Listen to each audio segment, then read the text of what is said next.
The great state of Indiana, and now the presumptive vice presidential nominee. Is that the proper language? Has it hit you yet?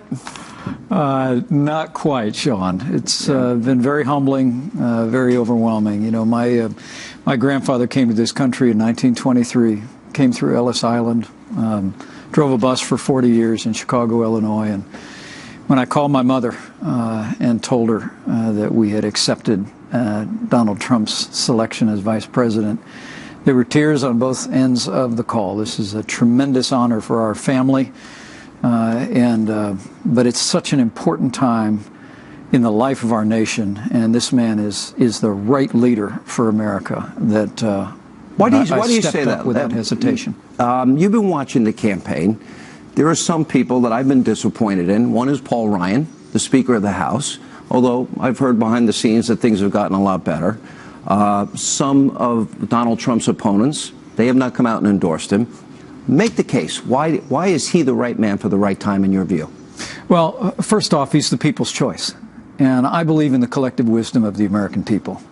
We had a competitive primary with an enormous number of talented men and women. And Donald Trump again and again emerged because I think very much like the 40th president that you and I so admire, Ronald Reagan. Donald Trump understands the anxiety and the aspiration of the American people like no leader since Reagan, and he's given voice to that, and people have rallied around him, and I believe will continue to rally around him. And I expect next week at our convention, you're going to see our party and leaders in our party rally around this good man who will be a great president of the United States. Are you ready for the predictable onslaught? The Clinton campaign has said you're incredibly divisive. As a matter of fact, you are the most extreme pick in a generation. Doesn't surprise you, right? Well, you know, I'm a conservative, but I'm not in a bad mood about it. I mean, throughout my career, I've tried to stand for those principles of less government, less taxes, traditional values, and I've done that without apology. But I've also sought to do that in a way that practices civility toward others. In my years in Congress, my years as governor of the state of Indiana, we worked with people across the aisle, and I expect in the course of this campaign we'll mix it up. We'll have some great debates, but after the election, when we have the opportunity to serve, we're going to work with people to solve problems facing this country, make this country safe again, and get this economy moving. You know, it's funny because you used to use that line. You were a radio talk show host. I was. For a number of years. I guess that means there's hope for my future. I don't know how to interpret that. But you said you're Rush on decaf, and you said you're a conservative that's not in a bad mood. Every election, Democrats, and I guess with the statement of Clinton today, this fits the narrative that is predictable. Republicans are racist and sexist and homophobic, and they want dirty air and water, and they want to throw Granny over the cliff. Do you think that narrative, which has worked in the past, will work this time? I really don't. I think the American people are tired of it. I think they're tired of the paralysis in Washington, D.C. They're tired of a rigged system that hasn't been solving problems for everyday Americans. I think that's the reason why Donald Trump, who's gotten more than his fair share of that kind of treatment from the mainstream press, has risen in the way that he has in this time in the life of the country. The American people are tired of being told. We're tired of being told this is good as it can get. We're tired of being told that we'll solve these problems tomorrow. We're tired of being told by elites from Wall Street to Washington, D.C.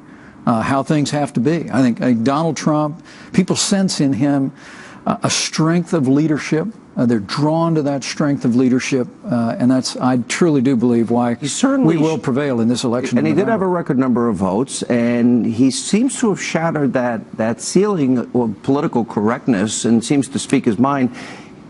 65% of Republican voters feel betrayed by Republicans in Washington.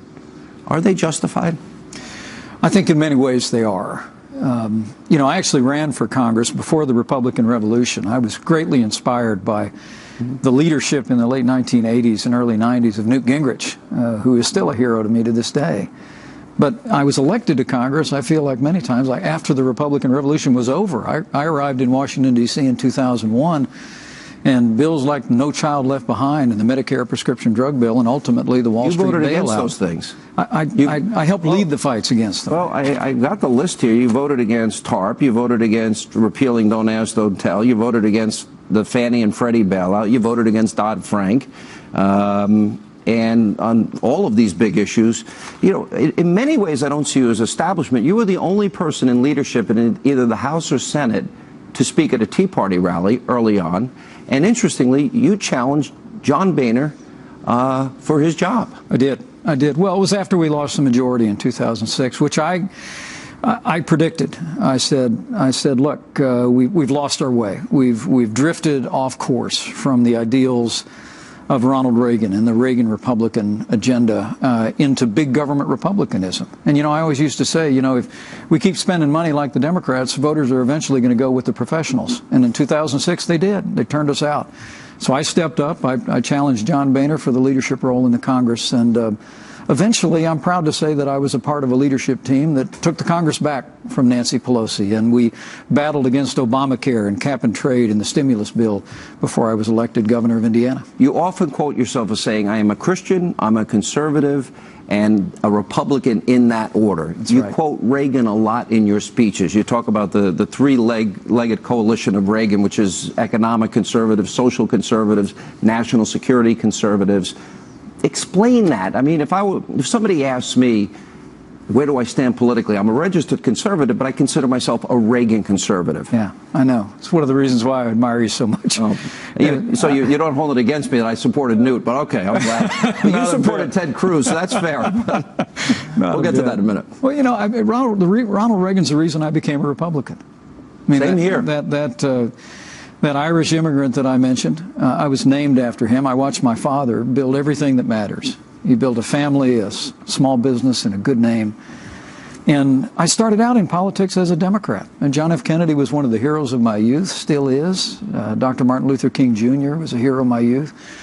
But as I came up, I started to hear Ronald Reagan's a capacity to articulate American ideals, and I was drawn into the Republican Party. Yeah. One of the great privileges of my life was meeting Ronald Reagan in 1988 at the White House when I was a young candidate for Congress. I had a chance, Sean, actually to thank him for what he'd done for the country. And he would tell a small group of us a few minutes later, he said, a lot of you thank me for what I did for this country, but I want you to know I didn't do anything for this country. He said, the American people decided to right the ship, and I was just the captain they put on the bridge when they did it. Well, I think they're doing it again. I think the American people are rallying around Donald Trump. They're rallying around his strength, his authenticity, his common sense, conservatism, because we want to see America strong at home and abroad once again. I think, and I have said many times, when I look at the numbers, we've doubled our national debt, nearly $20 trillion. Obama will accumulate more debt than every other president before him combined. A record, 95 million Americans out of the labor force, 50 million Americans in poverty, 46 million Americans on food stamps. 1 in 5 American families don't have a single member of the family in the workforce. I view that as America in decline. To me, the numbers seem overwhelming. What is the plan that you support that will get those people out of poverty, off of food stamps, back in the labor force, the debt down, and stop robbing our kids? Well, I think the agenda that Donald Trump has articulated, the agenda that many Republicans on Capitol Hill have put forward, it's an agenda about rebuilding our military. It's an agenda that commits us to crushing ISIS, not waiting for them to hit us and our allies, but going there and hitting them at the source. It's about securing our borders. It's about getting this economy moving again. It's about solving the problems that have resulted in this mountain range of debt that we're piling on our children and grandchildren. But here's what it all takes. Everybody knows what the problems are, but what we're struggling under in this time where we've seen America's strength erode at home and abroad is a lack of leadership. And Donald Trump is a great leader. This is a man that I love it. He calls himself the kid from Queens, right? You know, but it is interesting. Yeah, I mean, you're more soft-spoken, a little less controversial. You're from the Midwest. He's from New York. Tell us about how you met and how you connected and when you knew you were under consideration. Well, it was just a few short weeks ago. I'd had the privilege of meeting Donald Trump a few times, and I always was impressed at his cordiality, but I didn't know him very well. And a few weeks back, we got a call that he was impressed with the progress that we made in the state of Indiana, that he was aware of my record when I served in Washington, D.C., and wondered if I would have any interest in being considered. You have a $2 billion surplus? We do. Not bad. Largest tax cut in Indiana history? We've actually cut taxes every year for all 4 years that I've been governor. That's not bad. Can you move to New York and become New York's governor if this doesn't work out? You created over 150,000 private sector jobs? That's right. Unemployment's dropped from over 8% to Below 5%. And a little under 5? Right? We have more Hoosiers working than ever before in the 200-year history of the state of Indiana today. And it's all evidence of this simple fact.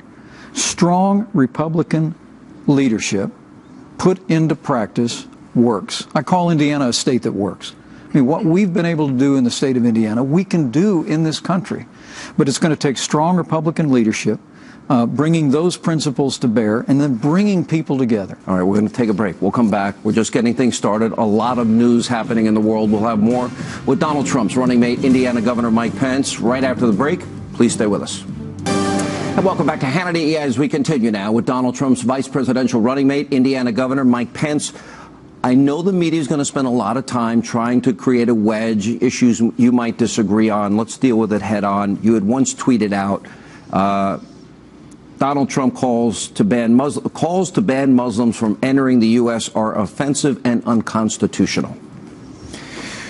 Well, first, let me say that our hearts go out to the families of the fallen in this latest horrific terrorist attack. It's awful, isn't it? In France. And I am very supportive of Donald Trump's call to temporarily suspend immigration from countries where terrorist influence and impact represents a threat to the United States. Was it a wording difference? Well, I think, you know, I've never hesitated to take issue with fellow Republicans when I don't think that things came out quite right or quite how I would have done it. But I want folks to know that I strongly agree with Donald Trump's call that we've got to do something different. San Bernardino, Orlando, Chattanooga, Fort Hood, Belgium, France, again and again and again. I took, following San Bernardino, we suspended the Syrian refugee program in the state of Indiana using the authority I have as governor. Yeah. Because we have no higher priority than the safety and security of the American people. And what I've heard from Donald Trump, and I believe the position he's articulated that resonates with millions of Americans, is that we've got to find out what's going on, and we've got to do something different, and we've got to put the safety and security of the American people first. This is a really important issue, and I think what happened last night, and I want to talk more about this, really brings issues that Donald Trump has brought into this campaign front and center, and that is building the wall on immigration, what to do with the people that are here illegally, and the refugee program. Hillary Clinton wants a 550% increase in refugees. Now, here's the problem. We have our National Director of Intelligence, James Clapper, our FBI Director, our Assistant FBI Director, our CIA Director, our House Homeland Security Chairman, and Obama's own Special Envoy to defeat ISIS, former General John Allen, have all said ISIS will infiltrate the refugee population. Right. Why would we take in people if we know, like what happened in Paris, will happen here because our top intelligence people say so? Well, that's why Donald Trump is right in calling for a temporary suspension from countries that have been compromised by terrorist influence. There's no question it's the right view, but it was precisely Director Comey's testimony last fall that precipitated my decision to suspend the Syrian refugee program. He simply said, with Syria completely compromised by civil war, ISIS, and the regime of Bashar Assad, that we simply can't know who some of these people are. But the American people need to know who these people are. We have a proud tradition of refugee resettlement in my home state of Indiana and all across this country. That continues to this day, but it has to be subordinated to the safety of Americans and security of the American people. So if Hillary Clinton wants to bring in 550% more against the advice, really, of our top national security advisors, CIA, FBI Director, National Director of Intelligence. Is she willing to gamble with the lives of Americans?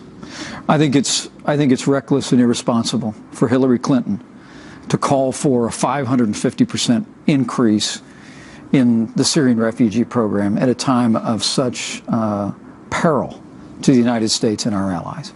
And let me point out that President Barack Obama used his authority in 2009 to suspend the Iraqi refugee program when 2 Iraqi refugees were found to be plotting a terrorist attack in Bowling Green, Kentucky. I mean, this is a very clear choice for the American people. How do you ascertain? The president can suspend this program unilaterally. Barack Obama did it in 2009 when he suspended the Iraqi refugee program for 6 months. Donald Trump is prepared to suspend the program unless and until it's secure. Hillary Clinton wants to increase it by 550%. We've got to have leadership. I put up these issues a lot. The money that Hillary Clinton has gotten from countries like Saudi Arabia, I have the whole list in front of me here, and other countries that practice Sharia, a very strict form of Sharia. $25 million, for example, the Clinton Foundation from Saudi Arabia. $10 million for the Clinton Library. But in Saudi Arabia, gays and lesbians can be executed. You can't build a temple, you can't build a church, and women are told how to dress, they can't drive, they're told whether they can go to work or school, and have to have a male relative to leave the house. And in some countries, it gets worse from there. So I guess the question is, if somebody wants to come to America from a Muslim country, and they maybe a country that practices Sharia, better way to put it, and they're coming from that country, how do we ascertain what's in their heart? Do they want to assimilate? Do they want the breath of freedom that America offers, that your grandparents came for? Or do they want to advance the caliphate, which is worldwide Sharia? My grandfather grew up in a little town called Tubbercurry in Western Ireland. And there's a great story about him standing with his mother looking out over the Ox Mountains. And she said, "You need to go to America because there's a future there for you." It was an American future. My grandfather always cherished his heritage. He would say it was across the pond.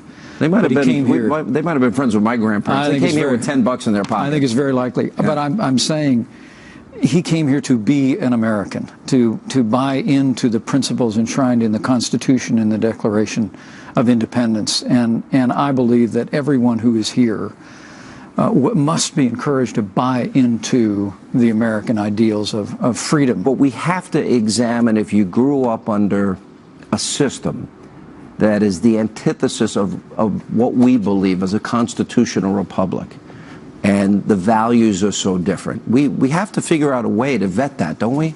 Well, I think that's the challenge that Director Comey referenced. That's the challenge that we face with the refugee program.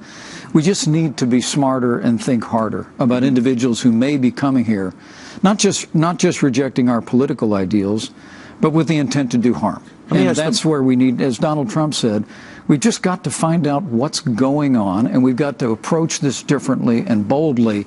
And that's quite a contrast from Hillary Clinton, who wants a 550% increase in the Syrian refugee program alone.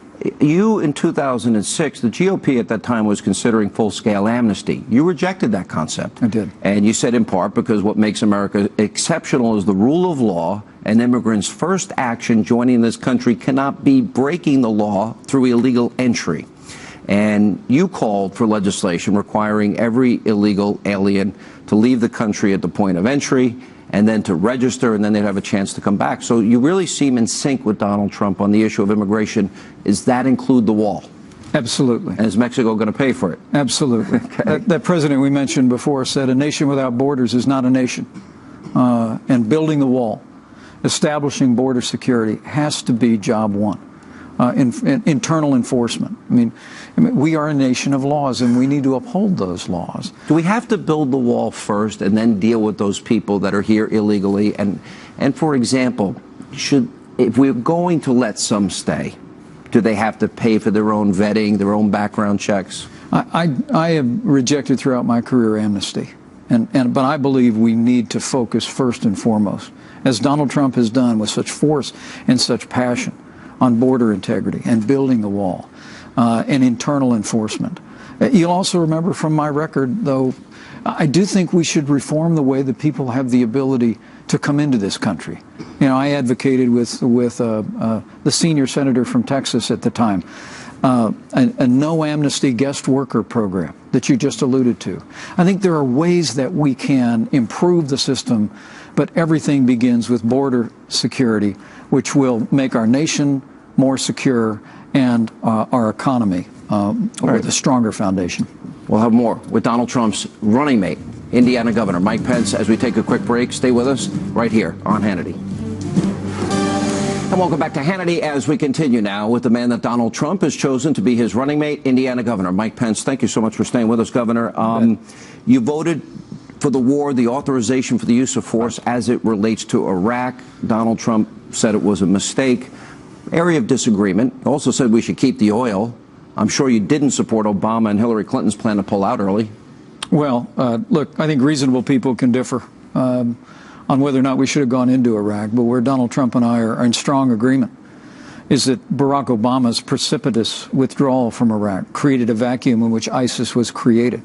And Hillary Clinton's leadership as Secretary of State, as you can see unfolding today in Ankara, Turkey, with an attempted coup, has literally left the wider Middle East and Arab world in shambles. What do you make of this coup today that's been going on all night and all day? Well, we're just following it. You know, I served on the Foreign Affairs Committee for many years. I've been to Ankara. You know, Turkey has been at times a challenging ally of ours in the region, but it is an ally of ours in the region. Do you regret? But I think it's evidence of the fact. Whether you look at Libya, whether you look at the wider Arab world, the policies of this administration, the failed leadership of Hillary Clinton as Secretary of State tells us that we cannot have 4 more years of the kind of leadership that moves red lines in the sand, that spends most of its time apologizing to our enemies and abandoning our friends. That's the kind of leadership that Hillary Clinton provided. We can't have that in the Oval Office for 4 more years.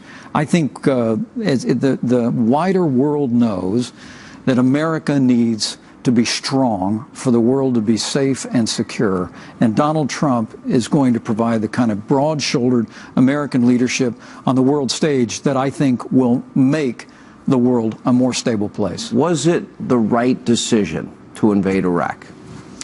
I think that's for historians to debate. I supported President Bush's decision to go into Iraq as well as to go into Afghanistan. I traveled downrange for 10 years in a row to visit our soldiers in Operation Enduring Freedom and Operation Iraqi Freedom. I stood strongly through both of that.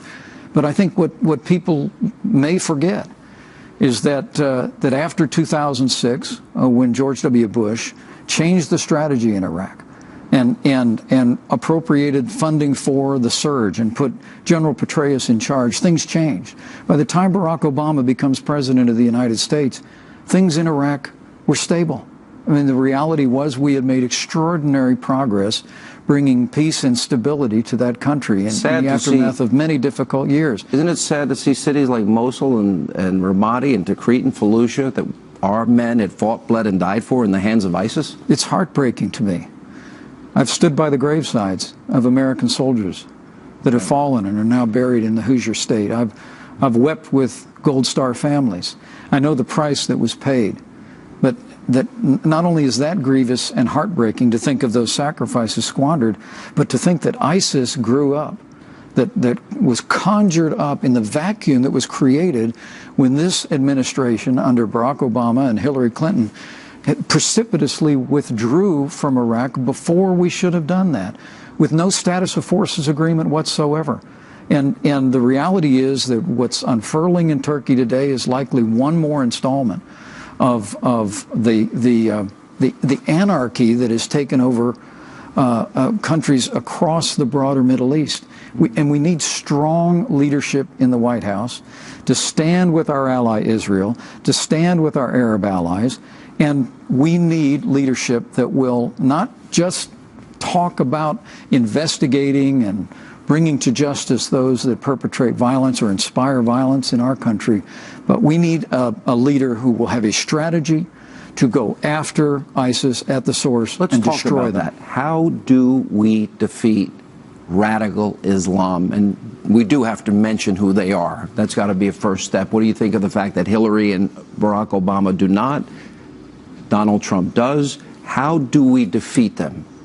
Your running mate, the president, your presumptive nominee has said, we've got to do whatever it takes and bomb the living out of them. We've got to exercise the full strength of the United States of America, diplomatically and militarily. This is a military enemy. What happened in Orlando, what just happened in Nice, these are terrorist attacks that are inspired by a military organization. And we have to recognize that we are in a struggle. It's an ism, and we have to recognize and speak plainly about the impact and the influence of radical Islam. But let's focus on the enemy. The enemy is ISIS. We know where they are. Is it just ISIS, or is the enemy really radical Islamists? Well, I think it's at its core, it's this metastasized version of Islam that is radical Islam, that's being used as a justification for simply a power grab in the region. That's what this caliphate is. Is it just the region, or is the caliphate really to spread Islam worldwide? No, I think you're really talking about. Don't we see the Islamization of Europe and the desire, no-go zones, everything from there, 88 Sharia courts in Great Britain? Look, we know where the enemy is. And I think you're going to see the day one that he becomes president of the United States, Donald Trump is going to bring his military advisors in and say, put options on the table. And a Trump administration will support military action to crush ISIS. We got to take a break. Much more with Indiana Governor Mike Pence, Donald Trump's running mate, right after this quick break. And welcome back to Hannity, and we continue now with Donald Trump's 2016 running mate, Indiana Governor Mike Pence. The religious freedom issue became such a big deal in Indiana. You pulled back on it. I think a lot of people want to know, and I'm sure it will probably be in every interview you have going forward, a big issue. So I want to give you a chance to give your explanation. Well, people who know me well know I abhor discrimination. And I also cherish the freedoms that are enshrined in the Constitution of the United States. You know, I signed a law a little over a year ago that was similar to legislation that President Bill Clinton had signed back in the 1990s, raising the judicial standard in cases involving religious freedom, emulated in more than 20 states around the country, and it became a subject of enormous controversy. And so we amended the legislation, but we did it in a way that did not erode anyone's constitutional rights. And today, Indiana's more prosperous than it's ever been before. I guess the quintessential example that is used, somebody has a deep commitment to their faith. Sure. And somebody that happens to be gay, lesbian, the baker, should they be forced by law to make that cake if it goes against their conscience because they disagree with gay marriage? And that's a good question for our courts. And it was one of the reasons why we raised the standard in those cases in the state of Indiana, similar to what exists in the federal courts. And while we amended the legislation, we did so in a way that specifically said nothing in this law changes any aspect of the Constitution of the state of Indiana, which I'm proud to say has a strong framework for freedom of conscience and freedom of religion. In 1991, you wrote a piece in the Policy Review, negative campaigning is wrong. Right. We know that Hillary Clinton will run a negative campaign. She's running it. First minute out of the box, she was attacking you today. One of the traditional roles of a vice president, though, is to go out there and prosecute the case against the opponent. How would you prosecute the case against Hillary? She's got a 67% distrust. People find her dishonest and untrustworthy. 57% thought that she should have been indicted on the issue involving her emails. What is your answer?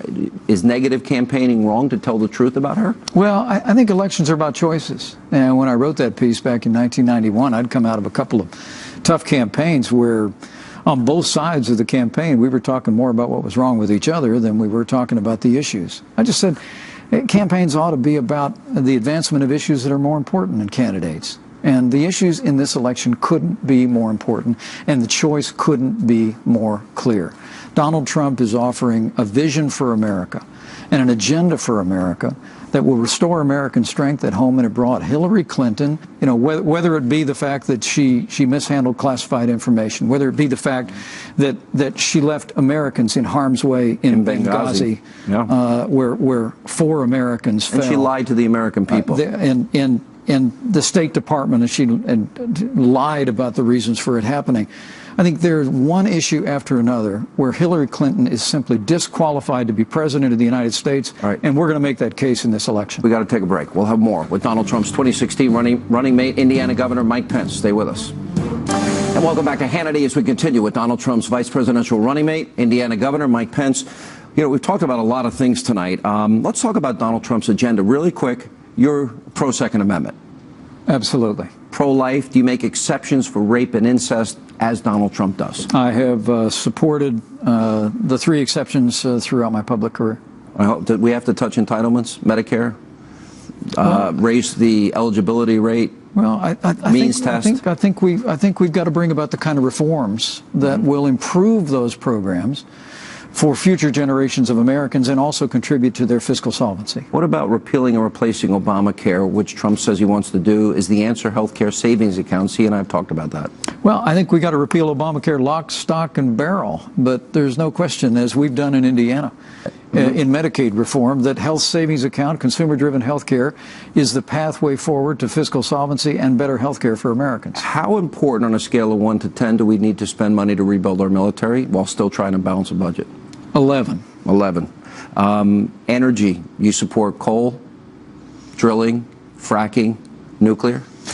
I support all of the above, and I support Donald Trump because he will end the war on coal that Barack Obama and Hillary Clinton have been prosecuting. Hillary Clinton actually promised to shut down coal mines and put coal miners out of work. It's one more reason why she should be disqualified to be the next president of the United States. You had once said you support the Trans-Pacific Partnership in a tweet. Some say Donald Trump is a protectionist. I've asked him extensively about this. He says, no, I believe in free trade, but fair trade. Do you believe there might come a point that if they don't let American goods into countries like Japan and China and Mexico, that there should be some retaliatory action? I think, I've always supported free trade, and Donald Trump supports free trade as well.